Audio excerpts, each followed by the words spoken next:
All right, I'd like to welcome everybody that is joining in on this Qualtrics video. I really wanted to break this down at the school level on how to build and maybe some more advanced videos in the future to kind of elaborate on how Qualtrics can benefit the school system. One of the things that we have done in our school system, one of the early projects that we kind of attacked was a instructional practice guide walkthrough. And we created that tool within Qualtrics to create not only dashboard awareness, but also to see track over time. We can do a lot of different filters out, which we're going to kind of discuss. What you're currently seeing on your screen is our dashboard associated with this. And of course, one of the cool things about Qualtrics is it enables us to kind of divide out what you see on the back end of this so we can really kind of narrow down the data based upon their school uh, that we've been assigned to, or maybe a group of schools, if that be the case. So let's dig in a little bit, and then I'm going to kind of walk through what we were doing. So this is the math IPG walkthrough given by the Department of Education, as you can see. And basically, really simple. We just took everything that was on this and we tried to build out some form of a survey type device with a lot more complication to it than just saying it's a survey device, because we obviously need a lot more than just that. So let's kind of go through this and show you how it's going to look. And I'm just going to walk through it, then we'll build it after the fact. So this first one really is just kind of showing you what we're looking at, and then I'll kind of talk through actually building this in another episode. So hopefully this will kind of see it. And you can see how the gist of it makes sense. So the survey, and I'm going to show you a preview of it. We're going to pop this open here real quick and kind of see how it works. Enables us to kind of log in. So let's just pretend I'm in a classroom coming in to watch someone teach a math lesson. And in this case, I would enter a teacher's email. I'm going to enter, I'm actually not going to enter one for now just to show you how this will work. So I'm going to click ignore validation for now because we're just kind of practicing it. I'm going to go to the next screen and it says you're about to complete an IPG 4 math walkthrough 4, the teacher's name would show up here. Is this correct? What happens is it pulls the name from the directory, and you're allowed like 5 directories in Qualtrics, and those directories can be anything. They can be faculty, staff, alumni, and then below that you can have a faculty or a staff that would be moved to inactive. You could have a list underneath that. I mean, there's a lot of things you can do within a directory. One of the other ones that we've kind of created and we're kind of currently doing is we're looking at an inventory system based upon a directory within the same thing, and that way we can check out devices and move devices and all that stuff and have a dashboard associated with it. So currently we have this, and we would just hit yes if that's where we're at, and it would take us into the actual core action. So who's scoring it? Now this is where it would ask for your email, and the way we have it set up is this the scores email.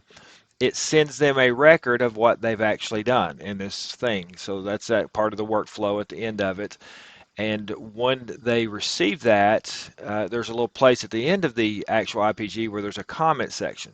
We have that set up to where it would send an email to the actual person you're observing. So maybe you wanted to send a nice little, hey, great job today, loved what you did, whatever it is.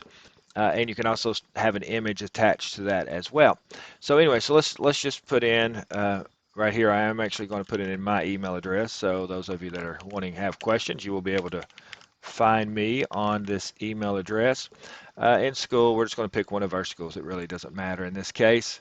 And grade level, if I have this kind of as a filter down, so it would do that, and it would pick the grade level based upon which school they select. We're going to do today. Time of observation, we wanted to break that down based upon early morning, late, and I'll kind of explain that a little bit. Also, in the back end of this, you can't see it. I have an embedded data that kind of comes in, and we just change that as the year goes along. But we have the school year, of course, that would make sense.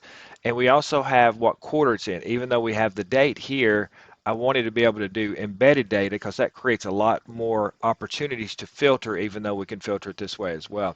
But we can kind of categorize where did this fall over time.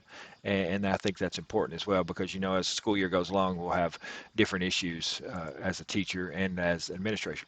So anyway, it gets into the questions. And like I said before, I'm going to kind of flip back. You can see all of these questions. We've pulled them and yes or no. It's real simple there. And so you could click yes. These are calibration questions that were encouraged by my teachers and coaches. And so we added that. And at the end of every little block of questioning, we have a little notes section. They can add notes about what they saw, whatever. It doesn't matter. It doesn't have to. It's not required, but that's the way it's set up. So we're going to hit next, and now we get into core action one.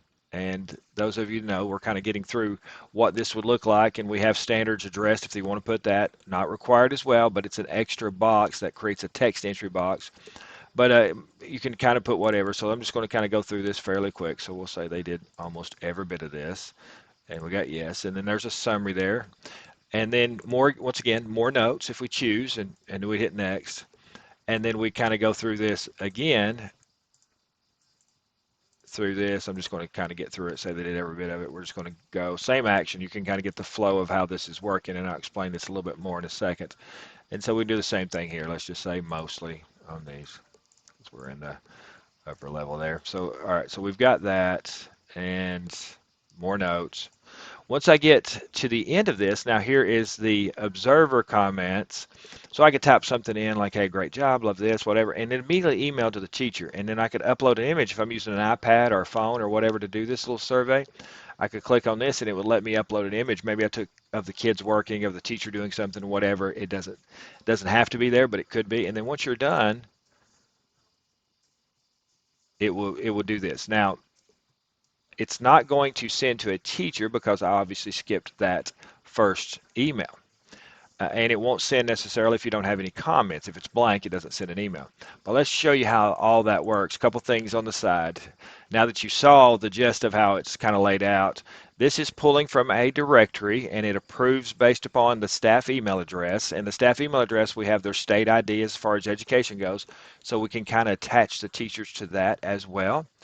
And then I did some embedded data. And basically, embedded data is stuff that we can kind of set as a mathematical formula. We can set it as a specific variable. So I wanted the school year to be this date necessarily. I wanted the survey, which one they are taking, because we can filter that. Uh, their school ID, that's pulled from their directory. Their teacher number, that's pulled from their directory. So that's where they teach, and that's their number for the state. And then I put the term. I'll change this randomly as we go through the school year. And that's more for my benefit to see time. And then it goes down here, that first question where it asks if this is who you're actually meant to do.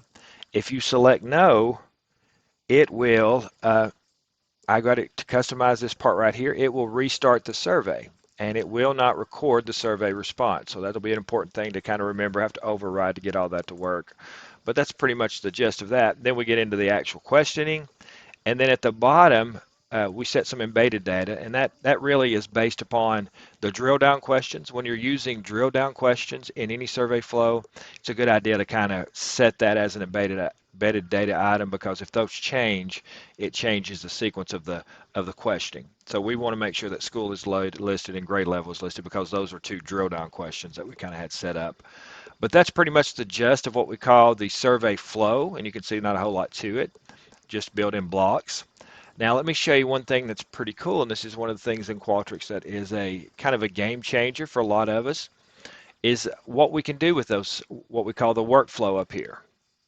And this is before we, start sending things out. But the first one is, if it's complete, we send an email. So that email goes, and if I kind of open this up, you'll see I can do a lot of stuff with it. I can put in a logo and all that. Do some things like that. But you'll see this is basically one of the questions, the email address of who is scoring the thing, which is right here. There's what it kind of the email looks like. It's all this stuff, the culture of learning, and all these little things that look like a queue with all these little numbers after them are what we call piped text. They're pulled from either a survey or from embedded data or from the directory. Could be any of those items that you choose. You can even just put a static logo if you wanted to down at the bottom. So you can kind of see all this is kind of built in a little table format. And over here would be the question, and over here would be the answer that they selected or that was put in. If there were any, and any uploaded documents would have a little link to that document right here as well. So this goes back as a little record, a responsive record. And you can see I've got the subject for this person on the value of this. You can kind of see all these things are embedded data based upon what we pull. And if you look at that, I'm just going to show you how one of those looks. This is pretty much the options. We've got survey questions, embedded data, and that's anything that's listed. We've got some other things here that not necessarily that we would use, but we could. And then, of course, the panel field is going to be something you'll reference a lot because you'll need the recipient email. Sometimes you'll want their first name, their last name, You probably know some of these others. You can put some other item in external data reference. Like if you were doing your directory for an inventory system, you could put maybe the number there for the barcode, and then the rest of it would fill in embedded data stuff. And of course, response ID. That'll be something we'll talk about in future videos when we talk about retake links. But basically, that's the response link that goes to the actual what happened within this response. That's pretty much the gist of that. So I'm going to close that, and you can see the workflow zone, and I can look at my run history and all that. I'm not going to necessarily do that today. And then the email instructor comments looks similar. Sends just an email to the instructor based upon that first response on the panel. So you'll see if I click on this and I look right here at the email, there it is. It's nothing more than just the email for the panel, and that'll go to the teacher based upon the comments. But let me show you something. You'll notice there's a little condition. The other one didn't have a condition. Any of the following have to be true. Really, you could make it all of the following since there's only one. But question 34, the math observer comments to the instructor is not empty. If it's not empty, it's going to send it. If it's empty, it's not going to send it.